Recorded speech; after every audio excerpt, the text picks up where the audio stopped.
ఇది మటుకు నిజంగా నిజం అని తెలిస్తే మటుకు అన్వేష్ గడికి మటుకు రేపే అమావాస్య, రేపే చాతపడి మొదలెట్టేస్తాను. ఎందుకంటే మా వైజాగ్లో చాలా దగ్గర కొండ ప్రాంతాల దగ్గర, అందుకని రేపే అన్వేష్ గడికి నిజంగా చెప్తున్నాను. ఇది కనుక నిజం అని తెలిస్తే మటుకు పక్కాగా అన్వేష్ గడికి మటుకు 200%గా ఆడికి కంపల్సరీగా ఆడికి చేతపడి మొదలెట్టేస్తాను. ఎందుకు చెప్తున్నానంటే ఈ విషయం నేను లాస్ట్లో మాట్లాడతాను, ఎందుకంటే ఈ టాపిక్ ఆడి గురించి కాదు, వేరే దాని గురించి. కానీ నేను ఆడు ఒక వీడియో చూసాను, ఆడి వీడియోలో ఏం తెలిసిందంటే ఆ యదవ కొన్ని విషయాలు చెప్పాడు. ఆ విషయాల గురించి నేను లాస్ట్లో మాట్లాడతాను. మీరు లాస్ట్ వరకు నా వీడియోని చూడండి. ఎవరు లైక్ చేయట్లేదు, దయచేసి లైక్ మటుకు చేయండి, సబ్స్క్రైబ్ చేసుకోండి నా ఛానల్ని, మరిన్ని అప్డేట్స్ కోసం ఇంకా చూస్తూనే ఉండండి నా ఛానల్ని. నేను ఇప్పుడు టాపిక్లోకి వెళ్ళిపోతాను. సో మీ అందరికీ తెలుసు మేరీ కామ్ గురించి, ఆవిడ మంచి బాక్సర్ అని. సో అయితే ఆవిడ ఏం చేసిందంటే వాళ్ళ మొగుడు ఎవరైతే ఉన్నాడో అతనికి డైవర్స్ చేసింది. ఎందుకు డైవర్స్ చేసిందమ్మా, ఏటమ్మా చిట్టి చిలకమ్మ నీ కథ ఏంటి అంటే, ఒక చిట్టి చిలకమ్మ స్టోరీ చెప్పింది. జైతే ఒక కార్యక్రమంలో ఆవిడ ఇన్వైట్ చేసి అసలు మీ హస్బెండ్ మీరు ఎందుకు ఇలాగా విడాకులు ఇచ్చేస్తున్నారు, ఏంటి ప్రాబ్లం అని అడిగితే చెప్పిన స్టోరీ చెప్తున్నాను. मैंने नहीं किया, उसने चीट किया, डिट्स किया. लास्ट 2 ईयर से मैं छुपा के रखा. देखिए उनका ये कहना है कि उनका सक्सेसफुल करियर छोड़ के, कहा सक्सेसफुल करियर, कुछ भी सक्सेसफुल करियर है ही नहीं. गली गली में फुटबॉल खेलता है, आप लोग भी खेलते हैं ना, खेला. आप सुनील छेत्री बन गया और बाईचुंग भूटिया बन गया. सच बताऊंगी तो शादी किया, मेरा अर्निंग से सब कुछ मिल गया, 1 रुपया भी नहीं कमाया. उन्होंने तो ये कहा कि वो घर और बच्चों को संभालते रहे, अपने लाइफ सेक्रीफाइस करते रहे और आप मेडल पर मेडल जीतते कुछ भी नहीं कहा, सेक्रीफाइस किया. मेरा माँ आया और लड़की लोग है, मैं रखा हूँ मदद करने के लिए. तो जो सुबह शाम सोते रहते हैं, काम है नहीं, होम मिनिस्टर है ये. ఆ వీడియోలో నా అంటుంది ₹1 కూడా సంపాదించడు, మగోడు ఎవడైనా సరే ఒక ఆడదాన్ని రూపాయి మీద బతుకుతాడా అని అడుగుతుంది. గల్లీలోని ఫుట్బాల్ ఆడతాడు, గల్లీ నుండి ఫుట్బాల్ ఆడుకుంటూ టైం పాస్ చేసుకుంటాడు ఉదయం రాత్రి టైం లేకుండాని అని అంటుంది. మరి అన్నీ చేస్తే నువ్వు ప్రాక్టీస్కి ఎప్పటికి వెళ్ళావు, లేకపోతే నువ్వు ట్రైనింగ్ తీసుకున్నావు, నువ్వు ఎప్పుడు మళ్ళీ కాంపిటీషన్స్ పార్టిసిపేట్ చేసావు, నీ పిల్లలు నువ్వు ఎప్పుడు చూసుకున్నావు, నీ పిల్లలతో నువ్వు టైం స్పెండ్ చేసావు. తను నిజంగా అవ్వాలనుకుంటే ఇంకో చెట్టు కావచ్చు. మళ్ళీ ఇప్పుడు ప్రశ్న వేస్తుంది మొత్తం జనాలందరికీ, షో చూస్తున్న వాళ్ళందరికీ అంటది నువ్వయ్యావా, నువ్వు సునీల్ చెట్టు అయిపోవా, నీకు ఫుట్బాల్ వచ్చు కదా, నువ్వు సునీల్ చెట్టు అయిపోవా అని అంటుంది కదా. మరి అన్ని సునీల్ చెట్లు అయిపోయినప్పుడు నువ్వు ఎలా మేరీ కామ్ అయిపోయావు? నువ్వు ఒక్కదానే నీ స్వయం కృషి మీద నువ్వు మేరీ కామ్ అయిపోయావా? అంత మరీ ఇదిగా మాట్లాడాల్సిన అవసరం నీకేముంది? నీకు ఇష్టం లేదు. అతను ఇంకోటి కూడా రివీల్ చేశాడు, అతని వీడియో కూడా ఒకసారి వినండి.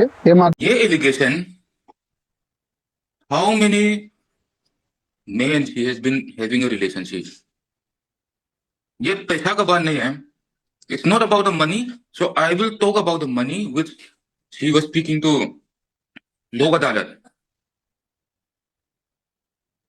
Firstly, 2013 में she was having a relationship with one junior boxer, and after that we compromised.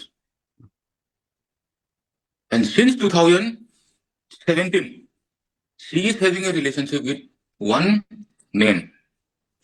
I doesn't want to mention the name of that person.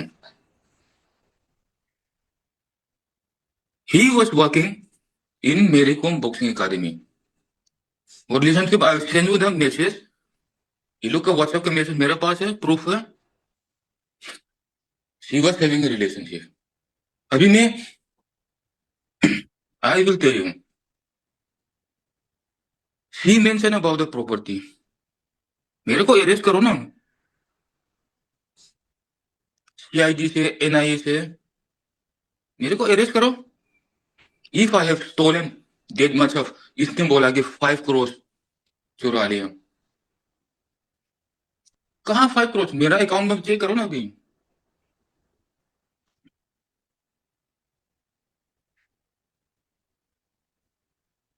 $18 years of marriage. हम लोग साथ में था. We are together. And now she said, लेन का बात बताए ना वो. मेरे नाम में भी लेन है, ये है, वो मेरे नाम है. वो इसके नाम में मेरा लिंक वो डॉक्यूमेंट्स का शो कर दो। సో చూసారు కదా అతని వీడియో కూడా, అతని వీడియోలోనే అతను ఎంత బాధతో చెప్తున్నాడు ఆ ప్రతి ఒక్క సందేశం. ఆయన ఏం చెప్తున్నాడంటే, మీలో హిందీ తెలియదు చెప్తున్నాను. ఆయన చెప్తున్న బాధ ఏంటంటే, ఆవిడకి 2005లో పెళ్ళి అయింది. 2013లోని ఆవిడకి ఆల్రెడీ ఒక జూనియర్ తోటి రిలేషన్ పెట్టుకుంది. అది చాలా అన్నట్టుగానే మళ్ళీ 2015లో రిలేషన్ పెట్టుకుంది. ఇప్పుడు రీసెంట్గా తన కోచ్ సంథింగ్ ఎవరో అతనితో రిలేషన్ పెట్టుకుంది. ఆయన ఏమంటున్నాడంటే, ఇప్పుడు నువ్వు ఆల్రెడీ లోక్ అదాలత్లో కేసు వేసావు. లోక్ అదాలత్లో కేసు వేసినప్పుడు డబ్బు గురించి మాట్లాడుతున్నావు. అతను నీ డబ్బే కావాలనుకున్నప్పుడు అయితే అతను డబ్బు తీసుకుని ఎప్పుడో నీకు విడాకులు ఇచ్చి ఎప్పుడో వదిలేసాడు కదా. అతను ఎందుకు చూస్తున్నాడు? అతని పిల్లల కోసం చూస్తున్నాడు, అతని ఫ్యామిలీ కోసం చూస్తున్నాడు, పరువు కోసం చూస్తున్నాడు. రేపొద్దున ఆ పిల్లలు ఎదిగినప్పుడు నిన్ను అడిగినప్పుడు నీకు తెలుస్తుంది నొప్పి అనేది. చూస్తున్న వాళ్ళు ప్రతి ఒక్కరు కూడా చెప్తున్నాను, మీరు ఎలాగనిపిస్తుంది అంటే, కొద్దిగా ఫెమినిజం అనే మోజులో పడుతున్నారు. ఫెమినిజం అంటే అది కాదు అసలైన అర్థం. ఫెమినిజం అంటే మీరు స్వతంత్రం కోరుకుంటారు అంటారు కదా, నాకు ఫ్రీడమ్ కావాలి. ఫ్రీడమ్ అంటే ఆ ఫ్రీడమ్ ఇలాగ బట్టలు ఇప్పుకొని తిరగడంలోని, లేకపోతే అందరికీ మీ వస్త్రధారణ చూపించడంలో ఉండదు. ఫెమినిజం అనేది ఒక బాధ్యతలో ఉంటుంది, ఒక రెస్పాన్సిబిలిటీ, మన సొసైటీలోని మనం ఒక నడవడిక అనమాట. సొసైటీలో మనం గౌరవంగా బతకడంలోని ఒక ఫ్యామిలీ ఎలా బతకాలి, ఎలా మన పిల్లల్ని ఎలా మనం తీర్చిదిద్దాలి, ఆ పిల్లల్ని మనం ఎలాగా వాళ్ళని భవిష్యత్తులోని ఒక స్థాయిలో చూడాలి అనే దాంట్లోని ఒక ఫెమినిజం అనే ఇది ఉంటుంది. కానీ అంతేగాని మీరు ఇప్పుడు ఈ టైంలో మీరు చూస్తున్న ఫెమినిజం అంతా ఇప్పుడు చాలా మంది మిమ్మల్ని మ్యానిపులేట్ చేస్తూ ఉంటారు. ఇలాగా వచ్చేసి ఏదో ఇలాగా నా ఇష్టం, నా బట్టలు, నా ఇది, నా మెంటాలిటీ, నా కంఫర్ట్, నా తొక్క, నా పొంగు, నా బొచ్చు అంటారు. అలాంటి వాళ్ళందరూ నమ్ముకున్న వాళ్ళందరూ కూడా జీవితం సర్వనాశనం అయిపోతుంది. పక్కా చెప్తున్నాను. ఎందుకంటే మీకు ఇష్టం లేకపోతే పెళ్లి చేసుకోవడం మానేయండి. అంతేగాని ఇప్పుడు ఈ డ్రెస్ గురించి మీరు ఎంత చర్చ చేస్తున్నారు, కానీ ఎవరు కూడా ఇప్పటికి భర్తల మీద ఇప్పుడు పెళ్లి చేసుకున్న తర్వాత భర్తల మీద ఎంతమంది ప్రియుడితో కలిసి చంపేసిన కేసులు చూడట్లేదు. దాని మీద ఎందుకు ఎవరు ఒక్కరు కూడా మాట్లాడట్లేదు. మొన్న ఒక ఇంటర్వ్యూలో చూసాను, ఎవరో ఆవిడ పెద్ద ఏదో విధిలాగా పెట్టేసి మొత్తం మీడియా అంతటిని పిలిపించేసి ఈవిడ అమ్మగారు ఏమో అని ఏడుస్తుంది. ఎందుకు యాక్టింగ్? నువ్వు అసలు ఏం మాట్లాడావు ఫస్ట్ వీడియోలో నువ్వు ఏం మాట్లాడో నీకు తెలియదా? ఫస్ట్ వీడియోలో అయితే ఫస్ట్ వీడియో నువ్వు రిలీజ్ చేసినప్పుడు షాపింగ్ మాల్కి వెళ్ళినప్పుడు శివాజీ గారు అన్న మాటలకి నువ్వేమన్నా ఫస్ట్ మేము బిర్యానీ తినిపిస్తాం అనుకుంటున్నాం, మేము బిర్యానీ తినిపించాలనుకుంటున్నాం, మీరు పప్పు అన్నం తిందామని కోరుకుంటున్నారు అంతే కదా అన్న. ఆ వీడియో చాలదా? ఆ వీడియో కావాలంటే నేను ఫస్ట్ చేసినప్పుడు ఆ వీడియోలో పెట్టాను, కావాలంటే చూడండి అందరూ. ఆ వీడియోలో పెట్టాను నేను ఆల్రెడీ. నువ్వు ఎవరికి పప్పు అన్నం తినిపిస్తావు, ఎవరికి బిర్యానీ తినిపిస్తావు? నువ్వు వేసుకున్న వస్త్రదాన్ని బట్టే ఎవరైనా సరే చూస్తారు. అంతేగాని మాకేమీ ఆశ లేదు. నిండుగా చీర కట్టుకున్న వాళ్ళు ఎవరు మేము చూడాల్సిన పని లేదు. మేము ఏదైతే అనుకుంటున్నామో, మేము మొగలు అంటే చూస్తారు. ఎందుకు చూడరు? చూడాలనిపిస్తే చూస్తారు, ఎవరైనా సరే చూస్తారు. ఎందుకు నువ్వు చూడవా? నీకు ఏదో అందం కనిపించింది, బీచ్కి వచ్చాం, బీచ్ అందం కనిపిస్తుంది, నువ్వు చూడవా? అలాగే చూస్తారు, అమ్మాయిలు కూడా చూస్తారు. ఎందుకు చూడరు? మీరు ఎప్పుకొని తిరుగుతామని మీరు చూడరేటి? ఇప్పుడు మేమేమైనా ఎప్పుకొని తిరుగుతున్నాం, మీరు చూడరేటి? ఆడు ఎలాగేసుకున్నాడు చూడే అని అనరేటి మీరు? అలాగే మేము కూడా అంటాం అనమాట.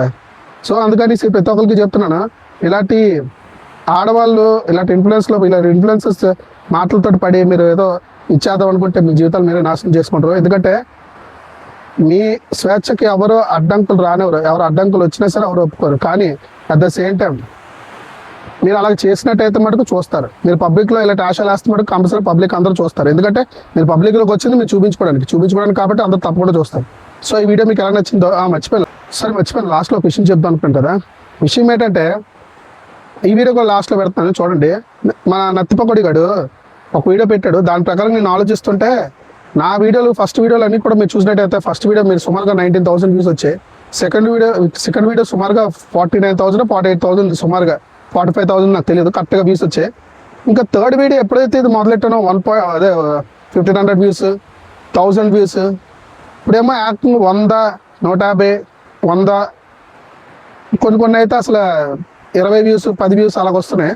చెప్పలేదు. నాకు అప్పుడు 30,000 సబ్స్క్రైబర్స్ ఉన్నారు. నాకు ఒక ఆయన పంపించి, చూడండి సార్ టీనేజర్స్ని ఎలా మోసం చేస్తున్నారు. అప్పుడు విక్రమాదిత్య అంటే నెంబర్ 1, ఆ తర్వాత బయస్ యాదవ్ అంటే నెంబర్ 2. ఈ నేను అన్నాడంటే చెప్పినట్లు గాజులు, కార్లు కొన్నాను, మీరు ఈ లింక్ నొక్కండి. తర్వాత ఈ విక్రమాదిత్య ఏంటంటే నీకు ఈ బైక్లు రాయల్ ఎన్ఫీల్డ్ ఇస్తాను, ఈ లింక్ నొక్కండి. ఈ వీళ్ళిద్దరు చెప్పారు. అది నాకు నచ్చలేదు. సో అఫ్కోర్స్ పేర్లు ఎవరిని ఎత్తకుండా తమ్నేల్ ఇది పెట్టాను. యూట్యూబ్ కోసం డబ్బులు పీలు తింటున్నారని చెప్పి తమ్నేల్ పెట్టి అక్కడి నుంచి శత్రుత్వం స్టార్ట్ అయిందండి. ఒక్కని తిట్టలేదు ఆ వీడియోలో, ఏమీ అనలేదు. పద్ధతిగా పేర్లు కూడా తీయకుండా చేశానండి. చేస్తే మీరు నమ్ముతారో నమ్మరో ఛానల్ని కంప్లీట్గా లేపేశారు. మొత్తం పోయింది. ఒక 2 నెలలు ఎవరికి కనబడుతుంది. ఏ వీడియో పెట్టినా 500 వ్యూస్, 2,000 వ్యూస్. అప్పుడు 50,000 వచ్చింది, 2,000 3,000 పోయింది మొత్తం అంతా. నాకు నేను ఒక బీఎస్సీ కంప్యూటర్స్ చేశాను, డేటాబేస్ ఇవన్నిటి మీద తెలిసి అవగాహన ఉంది, ఏం చేస్తారు ఏంటి అని. అయితే దానికి తోడు నేను ప్రతి సండే సబ్స్క్రైబర్స్తో మాట్లాడేవాడు. ఆ మాట్లాడేటప్పుడు అమెరికా నుంచి యూట్యూబ్లో పనిచేసిన మన తెలుగు ఆయన ఫోన్ చేసి ఈ డేటా గురించి అన్నిటి గురించి చెప్పారు, ఇవి ఎలా పనిచేస్తాయి ఏంటి అని. అనేసి యాక్చువల్గా నేను నిజాయితీకి మించి నేను నీకు చెప్తున్నాను, ఎందుకంటే నేను ఒక ఫ్యాన్గా మాట్లాడుతున్నాను. ఫోన్ నెంబర్ పెట్టావు కదా, రోజంతా మాట్లాడేవాడు. ఎందుకంటే ఆ రోజుల్లోనే నాకున్న సబ్స్క్రైబర్లో బంగారం ఉన్న 30,000 మందితో అందరితో మాట్లాడేవాడు. ఆ వీడియోలు కూడా యూట్యూబ్లో ఉంటే మీరు చూసుకోవచ్చు. అయితే ఇవన్నీ అలా చేసేవాడిని. అప్పటి నుంచి శత్రుత్వం మొదలైంది. శత్రుత్వం అనేది బేజం పోసుకుంది. ఈ బయస్ యాదవ్ కానీ సోకాల్ యూట్యూబర్స్.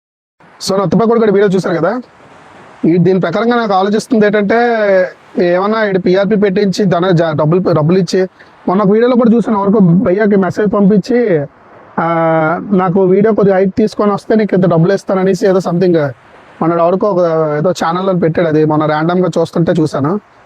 నేను అంత పెద్ద యూట్యూబ్ అని కాకపోవచ్చు, కానీ నా వీడియోకి ఏమైనా ఇలా చేసాడేమో చిన్న డౌట్ వస్తుంది. ఎందుకంటే ఒకసారిగా నేను ఇంత ఎఫర్ట్ కూడా చేయలేదు ఆ వీడియోస్కి, కానీ ఆ వీడియోస్కి చాలా మటుకు మంచి వ్యూస్ వచ్చాయి. సడన్గా ర్యాండమ్గా అలా తగ్గిపోతున్న కొద్దీ నాకు అదే డౌట్ వస్తుంది అన్నమాట, ఏమైనా పెట్టించాడేమో అని. సో ఏదలా ఉన్నా నేను నిజమైపోయి మాట్లాడుతున్నాను, నాకు అనిపించింది నేను చెప్తున్నాను. నేను ఫీల్ అయ్యేది నేను ప్రతి ఒక్కటికి నేను షేర్ చేసుకుంటున్నాను యూట్యూబ్ ద్వారా మీ అందరికీ. నేను చేస్తున్న కాన్వర్సేషన్ కానీ నేను చేస్తున్న కాన్సెప్ట్ కంటెంట్ మీకు నచ్చినట్టయితే జెన్యున్గా చెప్తున్నాను, లైక్ చేయండి, కామెంట్ చేయండి, మీ అభిప్రాయం నాకు తెలియజేస్తే నేనేమైనా కొద్దిగా మార్చుకోవాలనుకుంటే తప్పకుండా మార్చుకుంటాను. ఎందుకంటే నేను ఎప్పటి నుండో యూట్యూబ్ వీడియో చేద్దాం అనుకుని ఎన్నో సంవత్సరాల నుండి ప్రయత్నించి ఆఖరికి ఇప్పుడు ఇలాగైంది. ఇప్పుడు చేద్దాం, అది ఈరోజు టాపిక్. ఈ టాపిక్ మీకు నచ్చినట్టయితే, కంటెంట్ నచ్చినట్టయితే దయచేసి లైక్ చేయండి, షేర్ చేయండి, సబ్స్క్రైబ్ చేయండి. మరిన్ని వీడియోస్ కోసం నా ఛానల్ని ఫాలో అవ్వండి. సో అంతే friends, journey with Raj Kiran signing off. Thank you.